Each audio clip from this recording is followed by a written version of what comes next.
नमस्कार दोस्तों, स्वागत है आपका अपने यूट्यूब चैनल लक्ष्य स्टडी 99 में। आप देख रहे हैं लक्ष्य स्टडी 99। सो फ्रेंड, जो चैनल फर्स्ट टाइम विजिट किए हो चैनल को सब्सक्राइब करें और साथ में बेल आइकन को दबाना ना भूलें और ऑल ऑप्शन को प्रेस करें ताकि हमारे आने वाले सभी क्लासों के नोटिफिकेशन आप लोगों को मिलता रहे। तो चलिए आज की क्लास शुरू करते हैं। तो फ्रेंड, जो आज की क्लास है वो होने वाली है फिजिक्स के कुछ ऑब्जेक्टिव क्वेश्चंस की, जो कि सभी कॉम्पिटिटिव एग्जाम्स के जरिए वेरी इंपॉर्टेंट होने वाले हैं। तो चलिए आज की क्लास शुरू करते हैं। तो आज का जो हमारा पहला क्वेश्चन है वो है, पानी के अंदर हवा का एक बुलबुला किस तरह बर्ताव करता है। ऑप्शन ए है एक अवतल लेंस, ऑप्शन बी है एक उत्तल लेंस, और ऑप्शन सी है एक समतल प्लेट, और ऑप्शन डी है इनमें से कोई नहीं। तो इसका राइट आंसर जो है वो हो जाएगा ऑप्शन ए, एक अवतल लेंस। पानी के अंदर हवा का एक बुलबुला जो होगा वो एक अवतल लेंस की तरह बर्ताव करेगा। ध्यान रखिएगा, वेरी इंपॉर्टेंट क्वेश्चन है ये। अगला क्वेश्चन है हमारा, पानी में हवा का बुलबुला वैसे ही काम करेगा जैसे करता है। ऑप्शन ए है उत्तल लेंस, ऑप्शन बी है उत्तल दर्पण, और ऑप्शन सी है अवतल दर्पण, और ऑप्शन डी है अवतल लेंस। तो इसका राइट आंसर जो है हो जाएगा ऑप्शन डी, अवतल लेंस। पानी में हवा का बुलबुला वैसे ही काम करेगा जैसे कि एक अवतल लेंस करता है। अगला क्वेश्चन है,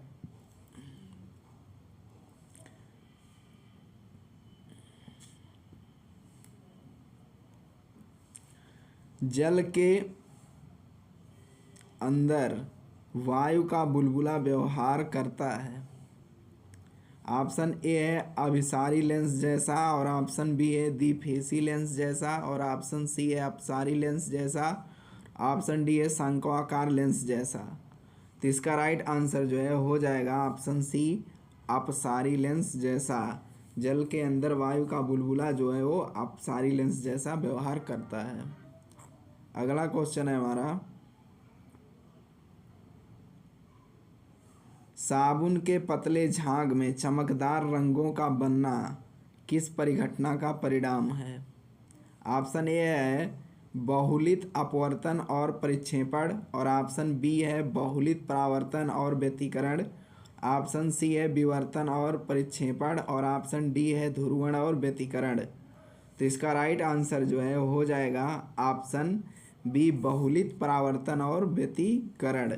साबुन के पतले झाग में चमकदार रंगों का बनना जो पाया जाता है वो बहुलित परावर्तन और व्यतिकरण के कारण संभव होता है। ध्यान रखिएगा, वेरी इंपॉर्टेंट क्वेश्चन है ये भी। अगला क्वेश्चन है हमारा,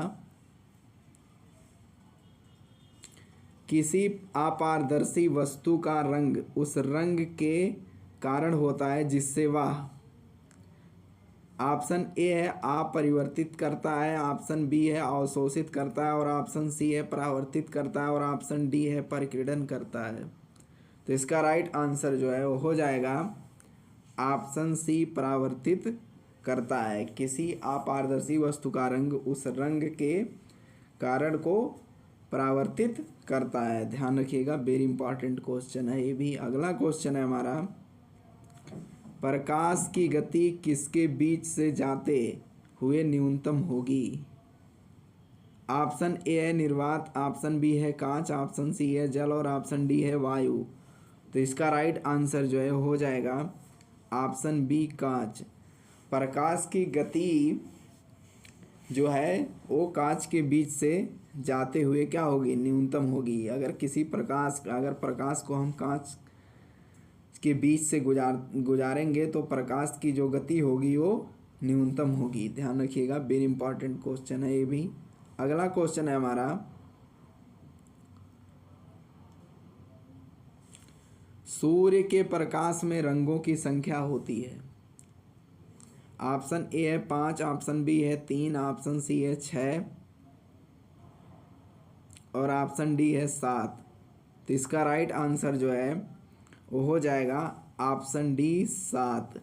सूर्य के प्रकाश में रंगों की संख्या जो होती है वो साथ होती है। ध्यान रखिएगा, वेरी इंपॉर्टेंट क्वेश्चन है ये। अगला क्वेश्चन है हमारा, अधोलिखित में से कौन सा रंग इंद्रधनुष के माध्यम में दिखाई देता है? ऑप्शन ए है हरा, ऑप्शन बी है नीला और ऑप्शन सी है लाल और ऑप्शन डी है पीला। तो इसका राइट आंसर जो है हो जाएगा ऑप्शन ए हरा। अधोलिखित में से कौन सा रंग इंद्रधनुष के मध्य में दिखाई देता है? तो हरा रंग दिखाई देता है। ध्यान रखिएगा, वेरी इंपॉर्टेंट क्वेश्चन है ये भी। अगला क्वेश्चन है हमारा, इंद्रधनुष के रंगों का सही क्रम है। ऑप्शन ए है बैगनी हरा नीला और ऑप्शन बी है नीला हरा बैगनी और ऑप्शन सी है नीला पीला हरा, ऑप्शन डी है नीला हरा पीला। तो इसका राइट आंसर जो है हो जाएगा ऑप्शन डी नीला हरा पीला। इंद्रधनुष के रंगों का सही क्रम जो होता है वो नीला हरा और पीला होता है। अगला क्वेश्चन है हमारा, इंद्रधनुष दिखाई पड़ता है। ऑप्शन ए सूर्य के प्रकाश के विक्षेपण के कारण, ऑप्शन बी है पतली झिल्लियों द्वारा व्यतिकरण के कारण, ऑप्शन सी है सूर्य के प्रकाश के प्रकीर्णन के कारण और ऑप्शन डी है सूर्य के प्रकाश के विवर्तन के कारण। तो इसका राइट आंसर जो है वो हो जाएगा ऑप्शन ए सूर्य के प्रकाश के विक्षेपण के कारण इंद्रधनुष दिखाई पड़ता है। अगला क्वेश्चन है, प्रकाश तरंगों के वायु से कांच में जाने पर जो चर प्रभावित होते हैं वे हैं। ऑप्शन ए है वेग और आवृत्ति, ऑप्शन बी है तारंग दैर्ध्य आवृत्ति और वेग, ऑप्शन सी है तारंग दैर्ध्य और आवृत्ति और ऑप्शन डी है तारंग दैर्ध्य और वेग। तो इसका राइट आंसर जो है वो हो जाएगा ऑप्शन डी तारंग दैर्ध्य और वेग। प्रकाश तरंगों के वायु से कांच में जाने पर जो चर प्रभावित होते हैं वे तारंग दैर्ध्य और वेग होते हैं। ध्यान रखिएगा, वेरी इंपॉर्टेंट क्वेश्चन है ये। अगला क्वेश्चन है हमारा,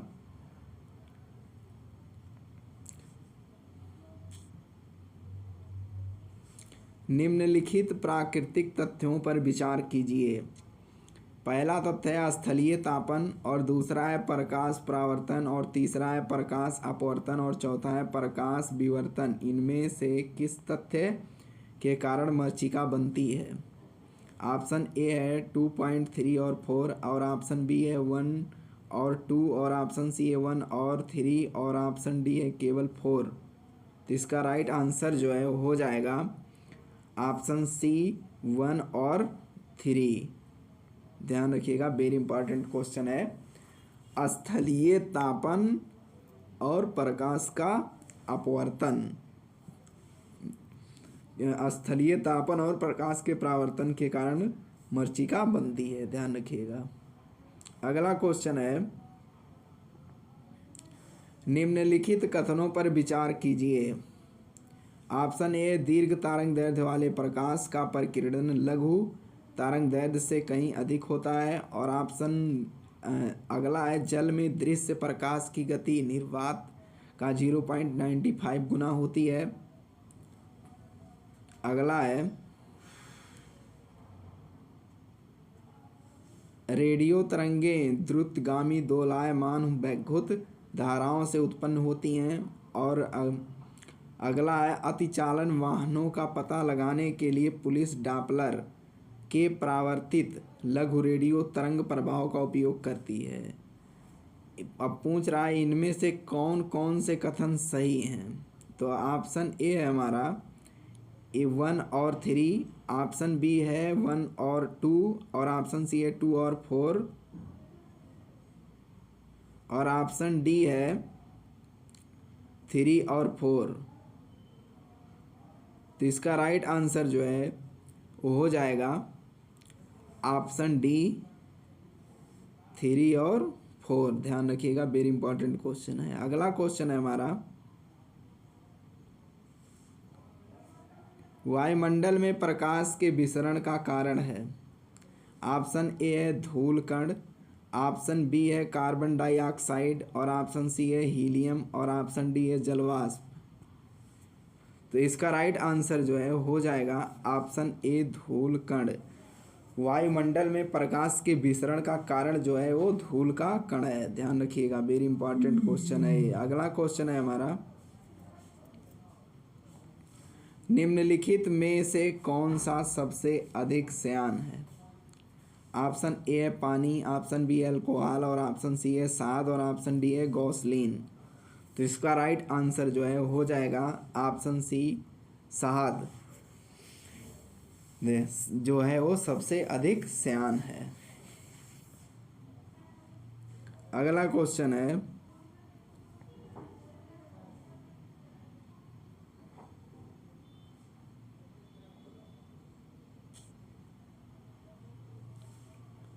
जब ताप में वृद्धि की जाती है तो द्रवों का पृष्ठ तनाव ऑप्शन ए बढ़ जाता है, ऑप्शन बी है अपरिवर्तित रहता है, और ऑप्शन सी है घट जाता है, और ऑप्शन डी है तभी बढ़ता है जब ताप में वृद्धि 25 सेल्सियस से अधिक होती है।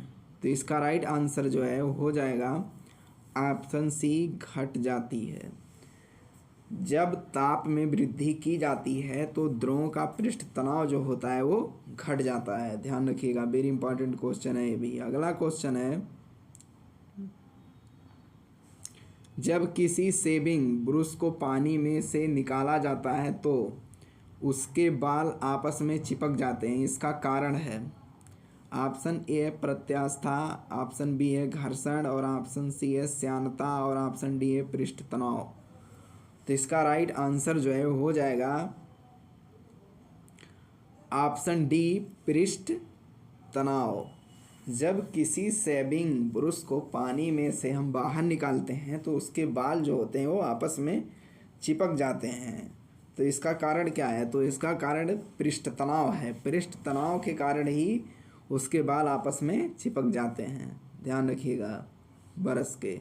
अगला क्वेश्चन है हमारा, बादल और वायुमंडल का तैरना किस कारण होता है? ऑप्शन ए है दाब, ऑप्शन बी है ताप, और ऑप्शन सी है समुद्र से दूरी, और ऑप्शन डी है श्यानता। तो इसका राइट आंसर जो है हो जाएगा ऑप्शन डी श्यानता।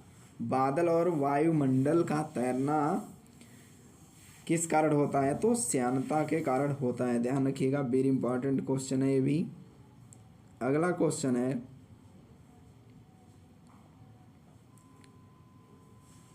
स्याही के प्रवाह के लिए किन तरहों का पेन गुरुत्व के साथ साथ केशिका क्रिया का प्रयोग करते हैं? ऑप्शन ए है केवल बॉल पॉइंट पेन, और ऑप्शन बी है फाउंटेन पेन, और ऑप्शन सी है केवल जेल पेन, और ऑप्शन डी है बॉल पॉइंट पेन और जेल पेन दोनों। तो इसका राइट आंसर जो है वो हो जाएगा ऑप्शन बी फाउंटेन पेन, ध्यान रखिएगा, वेरी इंपॉर्टेंट क्वेश्चन है। अगला क्वेश्चन है हमारा, द्रव्य की अवस्थाओं की अधिकतम संख्या क्या है? ऑप्शन ए है 4, ऑप्शन बी है 3, ऑप्शन सी है 5, और ऑप्शन डी है परिवर्तनशील। तो इसका राइट आंसर जो है हो जाएगा ऑप्शन सी 5। द्रव की अवस्थाओं की अधिकतम संख्या जो होती है वो 5 होती है, ध्यान रखिएगा, वेरी इंपॉर्टेंट क्वेश्चन है ये। अगला क्वेश्चन है हमारा, निम्नलिखित कथनों में से कौन सा एक कथन पदार्थ के संबंध में सही नहीं है? ऑप्शन ए उच्च ताप पर पदार्थ प्लाज्मा बन जाता है, ऑप्शन बी है कोई भी चीज़ जो स्थान घेरती है पदार्थ है, ऑप्शन सी है सभी पदार्थ बड़े कणों जैसे परमाणुओं और अणुओं से बने होते हैं, और ऑप्शन डी है कोलाइड पदार्थ के अपेक्षाकृत बड़े कणों से बनते हैं। तो इसका राइट आंसर जो है हो जाएगा ऑप्शन डी कोलाइड पदार्थ के अपेक्षाकृत बड़े कणों से बनते हैं। अगला क्वेश्चन है हमारा, ताप बढ़ने के साथ द्रव की श्यानता ऑप्शन ए घटती है, ऑप्शन बी है बढ़ती है और ऑप्शन सी अपरिवर्तित रहती है और ऑप्शन डी है द्रव की प्रकृति के अनुसार बढ़ या घट सकती है। तो इसका राइट आंसर जो है हो जाएगा ऑप्शन ए घटती है। ताप बढ़ने के साथ द्रव की श्यानता जो है वो हमेशा क्या होती है, घटती है। ध्यान रखिएगा, वेरी इंपॉर्टेंट क्वेश्चन है ये भी। अगला क्वेश्चन है हमारा, द्रव की किसी गोलीय बूंद के भीतर दाब आ तक अनुक्रमानुपाती होता है इसकी उसकी। ऑप्शन ए है त्रिज्या के वर्ग के और ऑप्शन बी है त्रिज्या के और ऑप्शन सी है त्रिज्या के व्युत्क्रम के और ऑप्शन डी है त्रिज्या के धन के। तो इसका राइट आंसर जो है हो जाएगा ऑप्शन सी त्रिज्या के व्युत्क्रम के। द्रव की किसी गोलीय बूंद के भीतर दाब आधा के अनुक्रमानुपाती होता है उसकी त्रिज्या के व्युत्क्रम के। ध्यान रखिएगा। अगला क्वेश्चन है, निम्नलिखित में से किन रंगों को ध्रुवीकृत नहीं किया जा सकता। ऑप्शन ए है रेडियो तरंगें, ऑप्शन बी है ध्वनि तरंगें और ऑप्शन सी है पराबैंगनी किरणें और ऑप्शन डी है एक्स किरणें। तो इसका राइट आंसर जो है वो हो जाएगा ऑप्शन बी ध्वनि तरंगें। निम्नलिखित में से किन तरंगों को ध्रुवीकृत नहीं किया जा सकता है, तो वो ध्वनि तरंगों को हम ध्रुवीकृत नहीं कर सकते हैं। ध्यान रखिएगा, वेरी इंपॉर्टेंट क्वेश्चन है। और बाकी रेडियो तरंगे हो गई, पराबैंगनी किरणें हो गई और एक्स किरणें, इन सबको हम ध्रुवीकृत कर सकते हैं, लेकिन ध्वनि तरंगों को हम ध्रुवीकृत नहीं कर सकते हैं। ध्यान रखिएगा, वेरी इंपॉर्टेंट क्वेश्चन है। अगला क्वेश्चन है हमारा, दूरदर्शन प्रसारण में चित्र संदेशों का संचरण होता है। ऑप्शन ए आवृत्ति मंडूलन द्वारा, ऑप्शन बी है आयाम मंडूलन द्वारा और ऑप्शन सी है कला मंडूलन द्वारा, ऑप्शन डी है कोण मंडूलन द्वारा। तो इसका राइट आंसर जो है हो जाएगा ऑप्शन बी आयाम मंडूलन द्वारा। दूरदर्शन प्रसारण में चित्र संदेशों का संचरण जो होता है वो आयाम मंडूलन द्वारा होता है। ध्यान रखिएगा, वेरी इंपॉर्टेंट क्वेश्चन है। तो फ्रेंड, इसी के साथ जय हिंद। फिर मिलते हैं अगले नेक्स्ट क्लास में।